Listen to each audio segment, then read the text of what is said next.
स्वागत है आपका सरकारी सिलेबस यूट्यूब चैनल पर। और अभी हम बात करने वाले हैं अकाउंटेंट कम आईटी असिस्टेंट की जो वैकेंसी आई बिहार ग्राम समाज योजना के अंतर्गत जो 6,500 के आसपास वैकेंसी आई हैं।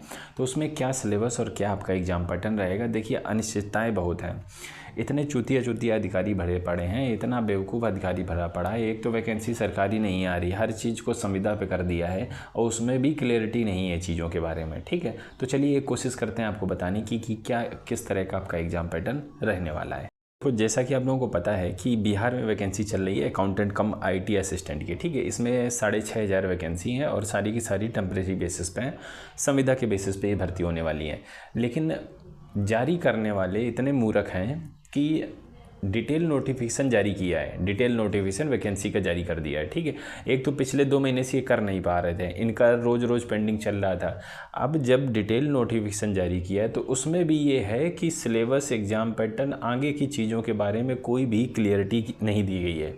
सब ऐसे ही है, मतलब बेकार का ही पैसा खा रहे हैं जितने अधिकारी बैठे हैं। काम धाम करना नहीं है 2 पैसे का, और जो है ना पूरा अब जितना भी छात्र है पूरा कन्फ्यूजन में कि भाई क्या क्या चीज़ें आएंगी। जनरल नॉलेज आएगा, मैथमेटिक्स आएगी, रीजनिंग आएगी, इंग्लिश आएगी, हिंदी आएगी, या सीधा बीकॉम का सिलेबस पूछा जाएगा, इकोनॉमिक्स से रिलेटेड चीज़ें प्रश्न पूछी जाएंगी।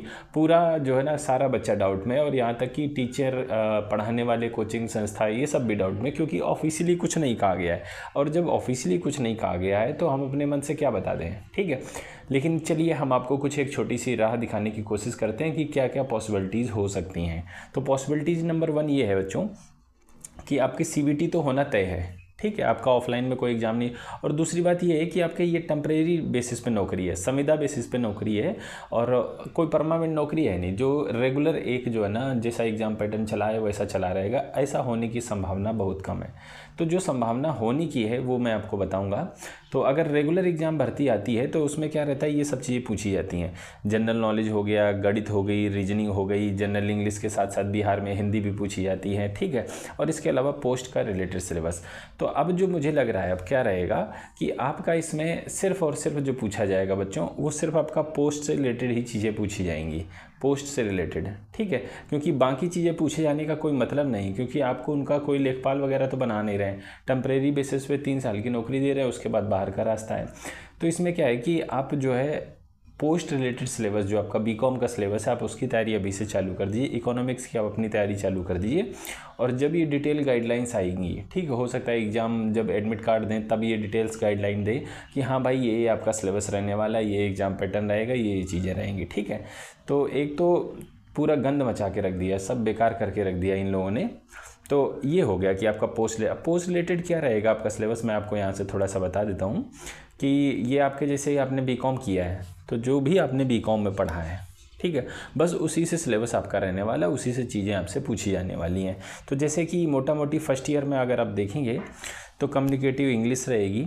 ठीक है, और जो ना micro economics, business law, principle of management and company law.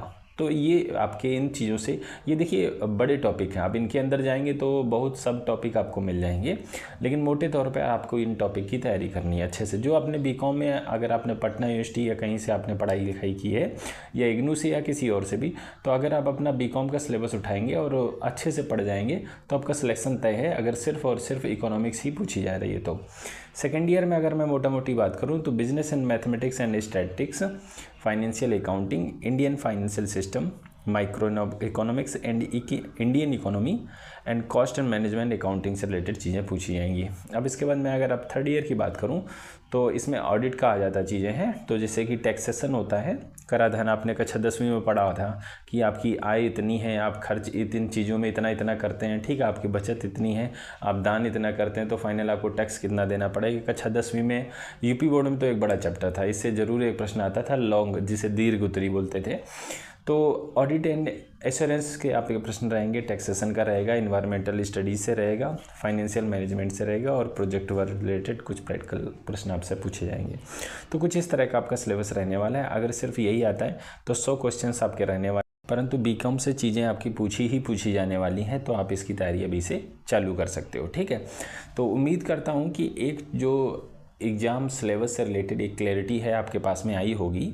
ठीक है, आप इंतज़ार करिए एडमिट कार्ड का, डिटेल सिलेबस आपको, डिटेल एग्ज़ाम पैटर्न आपको तभी पता चल पाएगा। लेकिन जो अभी से जो तय किया जा सकता है, जो पिछले एग्ज़ामों के बेसिस पे और एक्सपीरियंस के बेसिस पे जो निर्णय निकल के आता है, वो यही निर्णय निकल के आता है। एक तो टेम्परेरी नौकरी है, ठीक है, और दूसरी बात सैलरी भी कम है, और जो ना सिर्फ बीकॉम वाले ही अप्लाई कर रहे हैं, स्पेसिफिक हो गया। ठीक है, और जब चीज़ें स्पेसिफिक हो जाए तो स्पेसिफिक सब्जेक्ट ही पूछे जाते हैं। तो उम्मीद यही है कि आपका जो बीकॉम से रिलेटेड सिलेबस है वही पूछा जाएगा। तो इस छोटे से वीडियो में इतना ही रखना चाहेंगे। हम आपसे मिलते हैं अगली वीडियो में, तब तक के लिए वंदे मातरम।